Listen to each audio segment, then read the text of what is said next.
වෘත්තීය පුහුණුවකට ගිහිල්ලා ඊට පස්සේ ඒ කෝස් එක කරලා හවසට බෝඩිමට ආවට පස්සේ කොල්ලෝ රංචුවම ඉන්නවා කිව්ව එකට.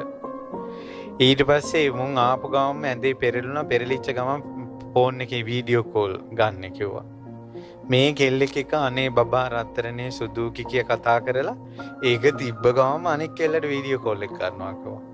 අනේ බබා සුදු රත්තරන් මගේ පනේ කියලා කතා කරලා ඒක තියපු ගමන් අනෙක් කෙල්ලට කරනවා. ඒ කොල්ලා මගෙන් ඇහුවා හැබැයි හෙන්න මොලේ හැබැයි කොල්ලට. ආන්දරනේ මම මේක දැක්කා. ඒතර ඒ කතා කරන කෙල්ල බොක්කේම වගේ කතා කරනවා. කොහේ ඇහෙනවා කිව්වා අනිත් අයට. එතකොට මෙයා තමයි කිව්වා අර කෙල්ලටක් කතා කරනවා මේ කෙල්ලටක් කතා කරනවා මේ කෙල්ලටක් කතා කරනවා. මට ඇහුවා හාමුදුරනේ ඇත්තටම මෙතන ගණිකාව වෙන්නේ මේ කොල්ලා නේද කියලා කිව්වා. මං කෝ හරි පුතා. සමහරට අර කෙල්ලට මේ කොල්ලා විතරක් වෙන්න පුළුවන්. ඊළඟ මේ කොල්ලා රංචුවක් ඇසුරු කරනවා. ඒකට ඇත්තටම මේ පිරිමියෙකුත් වෙලා නිකම්ම ගණිකාවක් වෙලා. හොඳට බලන්න ওই මොලේ කියන එක කල්පනාවක් කළා. ඒ අයට සුගතියක් කොහොම ලැබෙන්නද? මරුණාට පස්සේ සැනසීලි ලෝකයකට කොහොම යන්නද?